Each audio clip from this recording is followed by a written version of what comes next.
नमस्कार, मैं संजय भाटिया हूं और आप देख रहे हैं लोकमत हरियाणा। आज जो समाचार मैं आपको दिखाने जा रहा हूं वह हम सबके लिए बड़ा महत्वपूर्ण है। आपको जानकारी दे दूं, कुत्तों के काटने की घटनाएं अब लगातार बढ़ रही हैं। शहर हो या चाहे गांव हो, कुत्तों के काटने की घटनाओं में लगातार बढ़ोतरी हो रही है। कुत्तों के अलावा बंदरों के काटने की, बंदरों के द्वारा झपट्टा मारने की घटनाएं भी हो रही हैं। हम सभी को पता है कि कुत्ता काटता है तब, और जब बंदर काटता है या बंदर नाखून मारता है तब हमें रेबीज के टीकों का इस्तेमाल करना चाहिए। लेकिन हैरानी की बात है, आज भी अधिकांश लोग ऐसे हैं जो कि टीका न लगवाकर, रेबीज का टीका न लगवाकर घरेलू उपचार करने में ही समझदारी दिखाते हैं, जो कि चिकित्सकों के अनुसार हानिकारक साबित हो सकती है। आज इसी मुद्दे को लेकर, जबकि कुत्ता काटता है, बंदर काटता है या बंदर का पंजा लगता है किसी इंसान के ऊपर, तो उस इंसान को क्या करना चाहिए, रेबीज का टीका कब लगवाना चाहिए, इसके अलावा टेटनस का टीका कब लगवाना चाहिए, अगर कुत्ता या बंदर काटता है, नाखून मारते हैं तो हमें क्या क्या सावधानियां बरतनी चाहिए। आज इसी सब प्रमुख मुद्दों को लेकर मैं मिला झज्जर शहर के वरिष्ठ चिकित्सक डॉक्टर नरेश दलाल जी से। तो आइए देखते हैं, कुत्ते काटने की घटना हो, बंदर काटने की घटना हो, उनके नाखून लगने की घटना हो, तो इन सब मुद्दों को लेकर डॉक्टर नरेश दलाल जी ने क्या बताया। डॉक्टर साहब, अब ना झज्जर शहर में देखने में आ रहा है प्रतिदिन एक दो व्यक्ति जो हैं कुत्ते काटने का शिकार हो रहे हैं, और झज्जर में बंदरों का भी बड़ा अंतर है, और बंदरों के भी झपट्टा मारने से नाखून लगना या दांत लगना आम बात हो चुकी है। डॉक्टर साहब, हमारा प्रश्न आपसे ये है कि कुत्ता काटता है या बंदर काटता है या नाखून लगते हैं तो इंजेक्शन है रेबीज़ का। अधिकांश लोगों को अभी भी नहीं पता है कि रेबीज़ का टीका कब लगवाना चाहिए, हमें क्या क्या हानियाँ हो सकती हैं अगर हम टीका नहीं लगवाते हैं, और एक टेटनस का टीका है वो कितनी देर में लगवाना चाहिए, रेबीज़ का कितने घंटे के बाद लगवाना चाहिए, तो इस बारे में मैं जानकारी चाह रहा था। जी भाटिया जी, टेटनस का टीका तो तुरंत लगवा लेना चाहिए। उससे टेटनस, जिसको हम आम बातचीत में धनुष-टंकार या धनुष बाग बोलते हैं देहात में, उससे बचाव हो रहता है। बड़ी खतरनाक बीमारी होती है, होने के बाद आदमी का बचना संभव नहीं होता है। इसलिए टेटनस के टीके तो जब भी आपको चोट, किसी किस्म की इंजरी लगती है, एनिमल की बाइट से होता है या वैसे भी चोट लगती है, तो टीका लगवा लेना चाहिए। कुत्ते काटने, बंदर काटने का या कोई भी पशु काटने से जो रेबीज़ के टीके लगाए जाते हैं, आमतौर पर ये सरकारी अस्पतालों में या प्राइवेट बाजार में सब जगह उपलब्ध होते हैं, इसको भी इग्नोर नहीं करना चाहिए।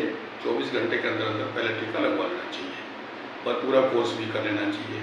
5 टीके का कोर्स होता है, कुछ समय समय के अंतर से 0 day, 3rd day, 7th day, 14th day और 28th डे, महीने के अंदर अंदर ये 5 टीके का कोर्स करना पड़ता है 28 दिन में, वो लगवा लेना चाहिए। जैसे आपने बताया, आजकल विश्वास भी है लोगों में, अभी भी है कि और टाइम पे टीका नहीं लगवाएंगे या बिल्कुल नहीं लगवाएंगे, दूसरे उपचार करेंगे, झाड़ फूक, तंत्र, मिट्टी आदि से उपचार करने का लोग आस्था भी रखते हैं।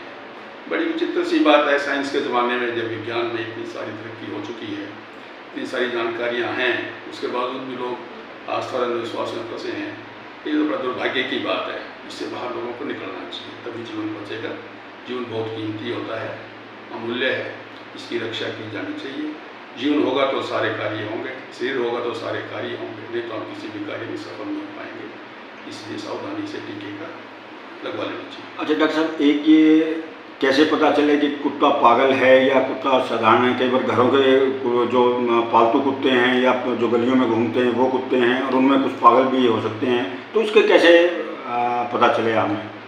वैसे तो कुत्ता पागल है या नहीं पागल है, इसका आमतौर पर पता नहीं चल पाता। सामान्य सी बात है, यदि एक कुत्ता कई लोगों को काट चुका है उसी दौरान में, तो ये अनुमान लगा लेना चाहिए कि ये पागल है। या फिर दूसरा, ऑब्जर्वेशन भी करना चाहिए कुत्ते का। यदि पास पड़ोस में रहने वाला कोई कुत्ता है, यहाँ तक कि छोटे बच्चे कुत्तों के जो होते हैं, पिल्ले, उनको भी कई बार रेबीज हो जाता है, उनको ऑब्जर्वेशन करना चाहिए कुत्ते का। यदि 1 हफ्ते के अंदर कुत्ता लापता हो जाता है या उसकी डेथ हो जाती है कुत्ते की, तो उसको आप ये मान के चलो कि अभी इसको रेबीज है और रेबीज का टीका लगवाना चाहिए। इसके बावजूद भी आपको ये इंतज़ार नहीं करना चाहिए कि कुत्ते ने पागल था या नहीं था। टीके तो ज़रूर लगवा लेना चाहिए, क्योंकि टीका जो होता है बॉडी में इम्यूनिटी पैदा करता है, रोग प्रतिरोध क्षमता जिसको बोलते हैं, टेटनस के प्रति या रेबीज़ के प्रति। मान लो कि आज तो आपने रेबीज कुत्ते ने नहीं काटा, उस टाइम के बाद कोई एनिमल है वो काट देता है आपको। जैसे पशुओं के उपचार में किसान लोग या अस्पताल में डॉक्टर्स होते हैं, स्टाफ होते हैं, वो एनिमल्स के को जब ट्रीट करते हैं तो उनको बाइट आ जाता है। तो उनकी बचाव के लिए अगर उसमें टीके लगवाए रहते हैं पहले तो उनका बचाव हो जाता है। इसलिए कुत्ता चाहे पागल हो चाहे कुत्ता सियाना हो, आपको टीके जरूर लगवाने चाहिए, इसमें बचाव है।